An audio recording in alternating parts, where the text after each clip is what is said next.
Good morning, everyone. The topic that we'll discuss today is about the robotics and the humanity. But first, let us know what is the meaning of robot. Robot, sabi dito, is another great product of the innovative minds of the people and now widely used. It is also any autonomously running device that takes the role of person's labor even if it doesn't look like a person or behave in a way that a person would. Alam naman nating lahat na laganap na sa buong mundo ang mga robot na kadalasan ginagampanan na nito ang gawain nating mga tao. Katulad na lang sa napanood ko sa YouTube na isang robot na nagsiserve ng mga pagkain at gayon na din sa paglilinis ng ating bahay. Yung tinatawag nating automatic na vacuum ay masasabi din nating isa siya sa mga service na robot. Kasunod dito ay ang robotics daw ay isang branch of engineering that deals with the creation, maintenance, and use of robots. Ito daw ay ang sangay ng mga engineering na tumutukoy sa paglikha, pagpapanatili at paggamit ng mga robots. Ang bawat robot ay may ginagampanan na serbisyo at ang International Federation of Robotics at United Nations and Economic Commission for Europe or UNICE ay gumawa or nag-formulate ng iba't ibang kahulugan ng robot. At ito ang mga sumusunod. Una, sabi dito, ang robot daw ay isang makina na maaring galawin or kaya programmable para gawin ang iba't ibang bagay nang may kahit na kaunting control mula sa tao. At maaring kumilos ito sa sariling kapaligiran nang walang tulong ng tao batay sa kanyang sariling pangunawa. Kung baga, nakaprogram na yung robot kung ano yung mga task na dapat niyang gawin. Tulad na lang sa sinabi ko na automatic na vacuum. Basta i-start mo lang siya at dire-diretso na siya sa paglilinis. Pauli-uli lang siya sa floor. At yung pangalawa naman ay ang service robot. Ito ay isang robot na ginagampanan ang mga gawain na makatutulong sa tao o kagamitan. Pero, hindi ito ginagamit sa mga malalaking industriya na proseso. Tandaan na lang natin na may mga robot na nilikha para sa mga industriya at meron ding iba na nilikha para lamang sa simpleng tulong or serbisyo sa atin sa pang-araw-araw. Ang sumunod naman ay ang tinatawag na personal service robot. Ito ay isang robot na ginagamit para sa simpleng gawain ng mga tao, tulad ng paglilinis ng bahay o pagtulong sa paggalaw ng tao. Hindi ito pang negosyo at karaniwang ginagamit ng mga individual. Halimbawa nito ay ang robot na naglilinis ng bahay. Yung sinasabi ko kanina, yung sa vacuum ng automatic. Tapos yung automatic kong wheelchair. Di ba, minsan may napanood ako sa TV or sa isang movie na yung wheelchair is parang naka-attach siya sa hagdan, tapos automatic lang siyang bumababa at tumataas. Yun yung isa sa halimbawa nito. Tapos yung robot na tumutulong sa paggalaw at robot na nag-e-exercise ng ating mga alagang hayop. Tapos, ang sumunod naman is yung pinakang last is yung tinatawag na professional service robot. Ito ay isang robot na ginagamit para sa mga negosyo at madalas itong i-operate ng isang taong dumaan sa tamang training. Halimbawa nito ay yung robot na naglilinis sa mga pampublikong lugar. Yung mga nagdi-deliver sa opisina or sa mga ospital at yung nagpa-firefighting, robot sa rehabilitasyon at robot na nag-oopera sa mga ospital. Ang operator ang ano dito is ang operator is yung tao. Tapos siya yung nag-i-start ng mga robot. Tapos sila din yung nagbabantay at sila din yung syempre nag-end or nagpapatigil dun sa trabaho ng mga robot. Kanina nasa Europe tayo. Ngayon naman ay sa Germany tayo punta. Sabi, ang Germany daw ay isa sa mga first countries na nag-develop ng serbisyo ng mga robot. As part of the German Federal Ministry of Education and Research, Service Robotics Innovation Lead Initiative. Ito ay, ang Germany ay nag-sponsor ng isang collaborative project na tinatawag na DESIRE. Ang DESIRE, ang ibig sabihin is Deutsche Service Robotic Initiative, Germany's Service Robotics Initiative, na inilunsad naman noong October 1, 2005. At meron itong mga layunin. Ang DESIRE ay may layunin at ito ang mga sumusunod. Una sabi ay para makamit ang isang teknolohikal na abante para makuha ang mga pangunahing gawain at bahagi na angkop para sa pang-araw-araw na paggamit. Yung pangalawa is para lumikha ng isang pangunahing arkitektura para sa mga mobile manipulations. Tapos yung pangatlo naman ay para itaguyod ang pagkakaisa ng mga teknolohiya sa pamamagitan ng mga integrasyon sa isang pangkalahatang plataforma ng technology. Tapos yung pinakang huling layunin is para isagawa ang pananaliksik at pagpapaunlad bago ang kompetisyon para sa mga bagong produkto at pagsali ng teknolohiya sa mga nagsisimula pa lamang na negosyo sa larangan ng serbisyong robotika or ng robots. Ang iba sa mga inaasahan na trabaho na to be performed by DESIRE is to clean up the kitchen table, na lahat ng object sa lamesa or top of the kitchen table ay will be removed to where they belong. Ibig sabihin, nakalagay siya sa kung saan siya dapat nakalagay. Pangalawa is fill the dishwasher. The dirty dishes will be sorted correctly into the dishwasher. And ang pangatlo is to clear up this room. All objects that are not in their proper places will be moved to where they belong. Ibig sabihin, ang trabaho daw ng DESIRE is yun nga, yung paglilinis ng kitchen, yung pag-aayos ng dishwasher, at saka yung paglilinis ng kwarto. At ang sumunod naman ay ang milestone in robotics. In 3000 BC, sa Egyptians daw is create water clocks with human figurines for striking hours bells, marking the earliest conception of robots carrying out specific tasks.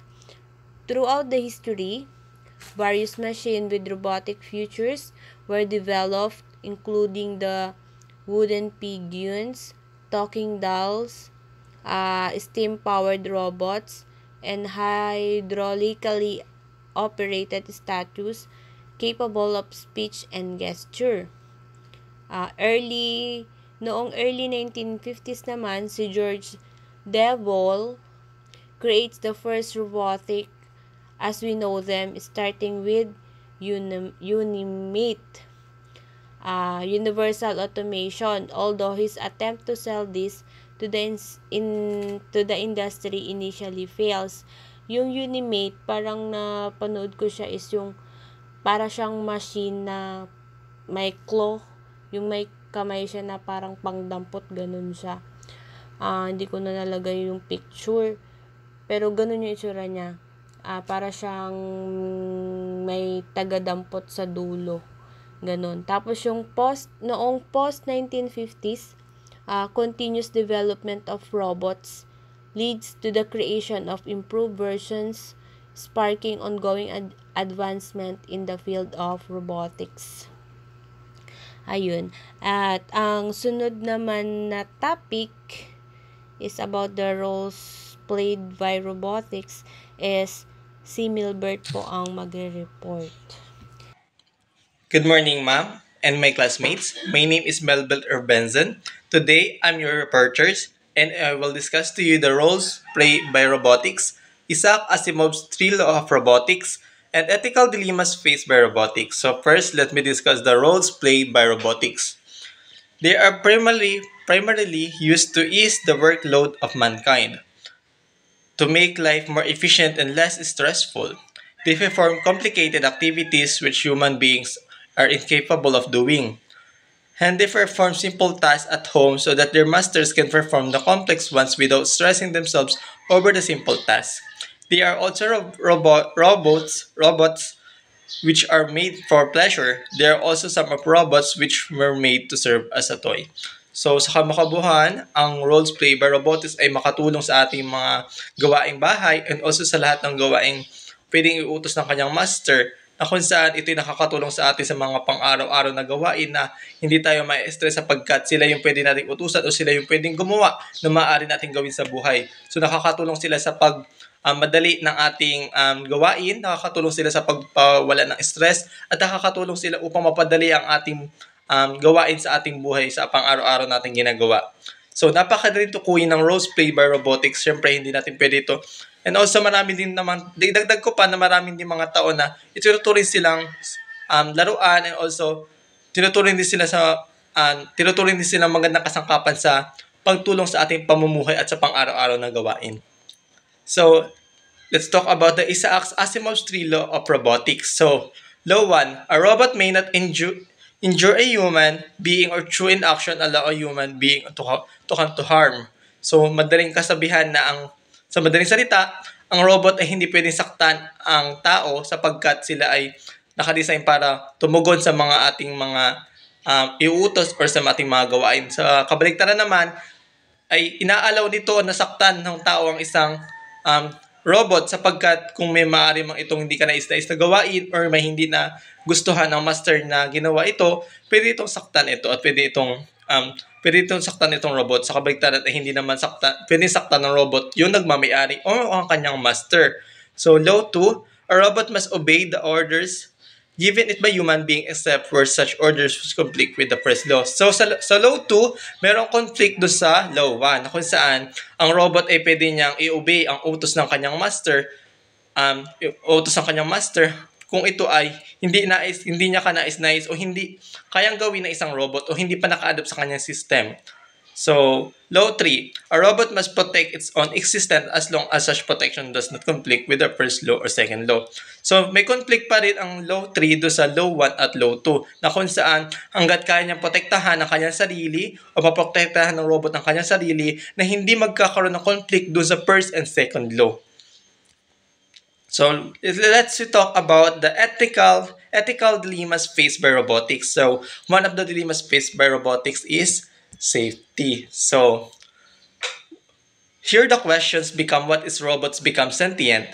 Should they be granted robot rights? Should they have their own set of rights to be upheld, respected, and protected by humans? It is interesting to know people will react if the time comes robotics can already feel pain and pleasure. Will they act differently or not at all? So, just like other technological advancements, robotics also faces different problems and dilemmas. Although the idea is to help people and make their lives a lot easier than before, it is still not immune to different ethical dilemmas and possible undesirable outcomes. One of the dilemmas faced by robotics is safety. Who should hold accountable if someone's safety is compromised by a robot? Who should be blamed the robot, the agently using the robot, or maker or inventor of the robot? It's important to know who should be blamed and who should be responsible for such things happen. So safety, sa safety naman ng robot, hindi natin pwedeng i-blame yung galit natin sa pagkakamali ng isang robot sapagkat may mga system na pwede nating isisi doon sa pinakang nagmamayari. Baka kasi may nasira siya doon sa robot na yun kaya siya nakakagawa ng mali na kung saan baka may system na siyang may napindot or may nasira man, and actually doon sa mga inventor din, baka may system na hindi pa niya na actually na upgrade or na download. So hindi natin pwedeng i-blame doon sa basta-basta sa robot yung ating galit kung sila man ay magkamali o hindi. So next is emotional component. So another ethical dilemma faced by robots is emotional component. So the possibility of robots developing emotions creates an ethical dilemma. Questions arise about how to treat robots that become sentient and whether they should be granted their own set of rights, including the right of protected and including the right of protected and respected by humans. So, in another ethical dilemma faced by robots is the emotional component. May seem too little absorbed as of the moment, but looking at how fast technology progress nowadays, it is completely impossible for robots to develop emotions by Evans 2007. So here the questions become, what if robots become sentient?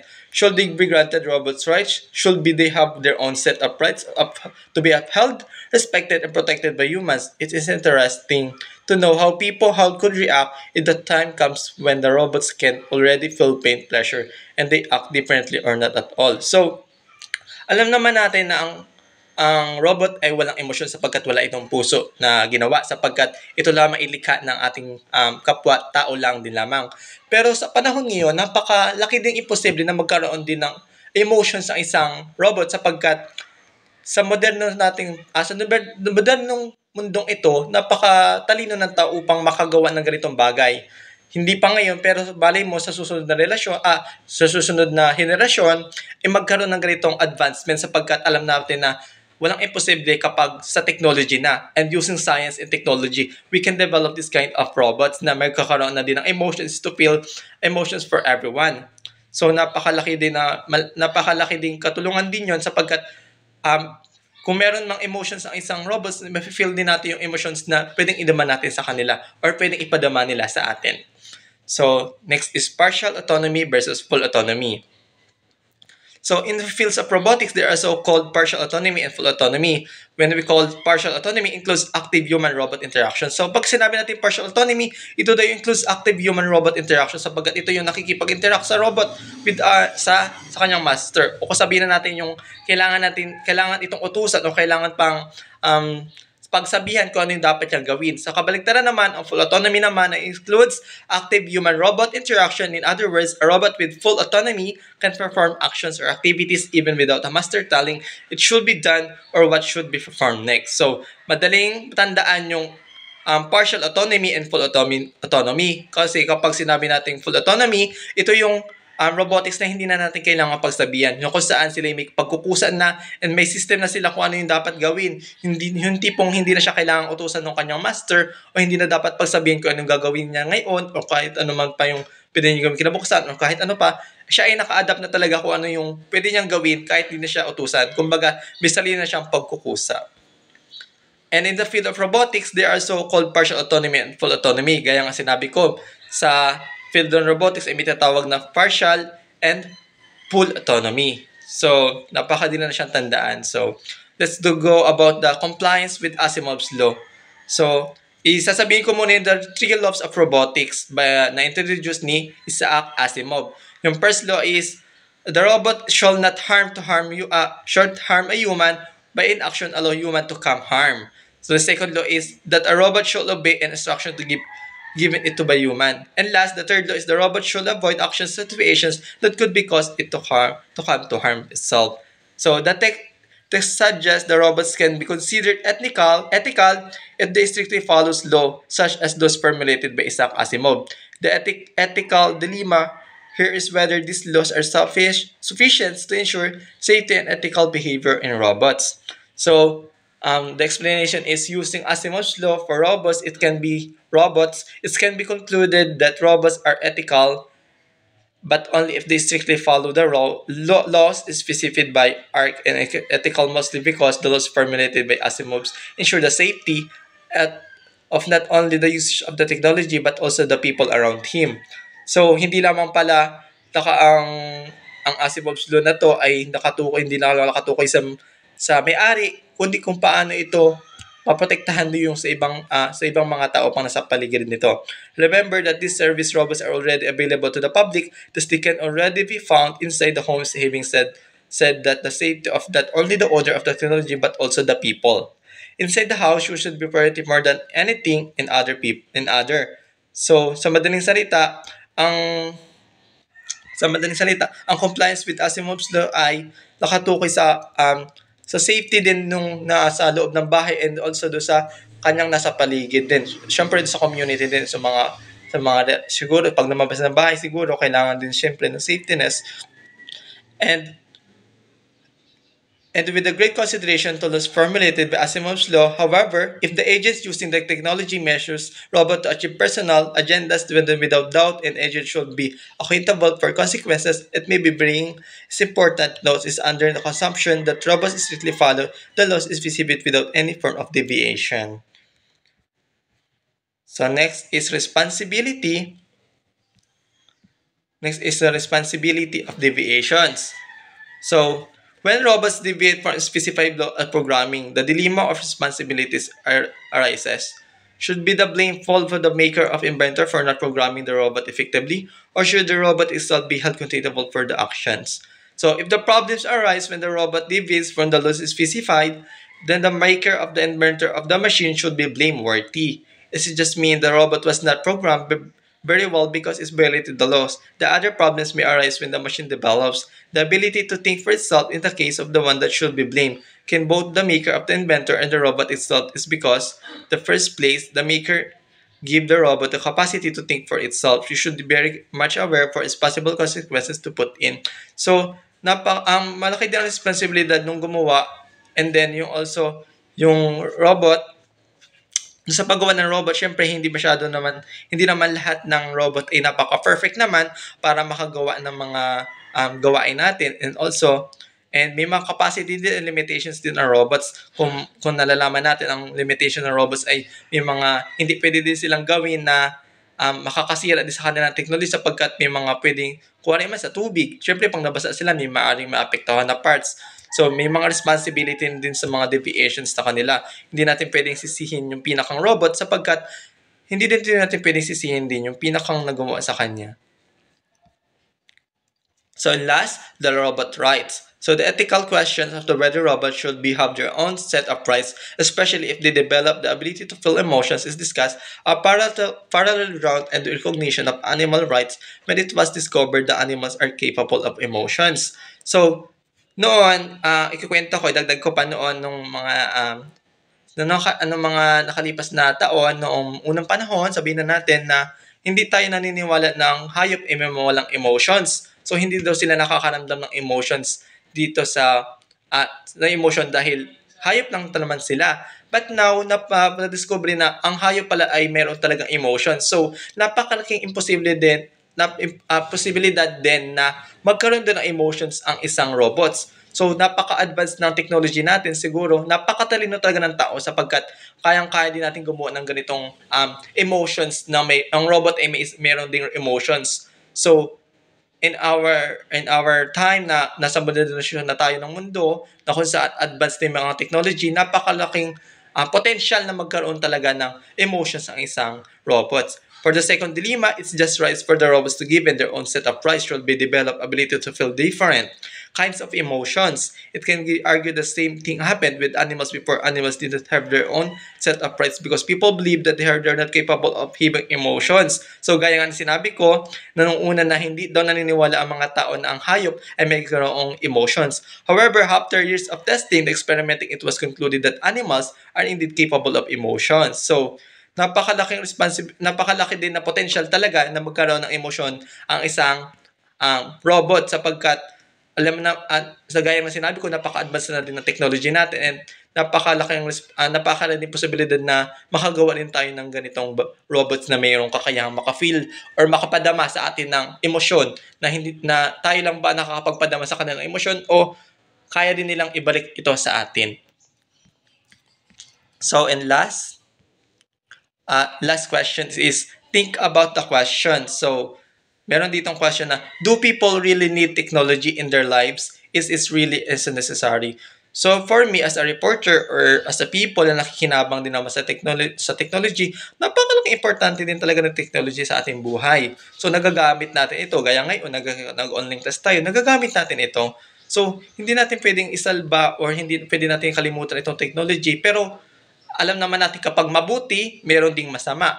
So ang explanation ko diyan ay nakadepende pa rin naman sa tao kung paano niya i-handle yung isang bagay sa technology, sa paggamit ng technology, sapagkat meron taong mag-aabuso or abusado sa paggamit ito, pero alam naman natin ang ating limitation sa paggamit ng isang bagay, isang technology. So, how do you reconcile the need of technology and dilemma spaces? So, um, mar- gaya nga sinabi ko na hindi naman lahat, kung ang tao ay nakakaranas ng dilema, nakakaranas din ng dilema ang isang robot. So, kailangan din natin mapalawak ang ating kaalaman. Total tayo naman ang nag-umpisa at kung tayo din naman ang lumikha, dapat matulungan din natin ang isa't isa na humarap sa mga ganitong dilemma spaces na kinaharap ng bawat isa, sapagkat alam naman natin na hindi naman tayo perfecto, and also nag-develop lang naman tayo ng robot na kung saan makakatulong sa ating pamumuhay at makakatulong sa ating pag-angat ng ekonomiya at sa ating bansa. So, should be there an ethics of technology? So, kung meron daw ethics ng technology, so, ang sasagot ko dyan is, technology ethics is application of ethical thinking of the practical concerns of technology. The reason technology ethics is growing in prominence is the new technologies give us more power to act, which means that we have to make choices we didn't have to make before. So, yun yung ethics ng technology. So, in last, the summary of all of these topics is, for in the modern times, there are different technological advancements in all forms of science. It may be inside the home, the workplace, learning place, or simply on the streets. It is now very accessible to almost anyone in the world. It is not completely impossible to say that each person in the world owns at least one of technological device. Besides, technology is not enclosed to expensive and high ends of device. Simple types of machines that can be performed simple tasks regularly can already be considered a form of technology. However, despite its useful and beneficial characteristic, there are still some problems faced by different technological advancements. To be more specific, these problems are ethical in nature that involve not only the machine but also mankind. It is now impossible for technology and humanity not to cause paths because, as one would argue, technology has come to necessary for people. At the end of the deviation ethics should be still enforced that field of technology so as to ensure the safety and morality of this device to people. So, this is my report and that's all. Thank you. Naway maunawaan kayong lahat.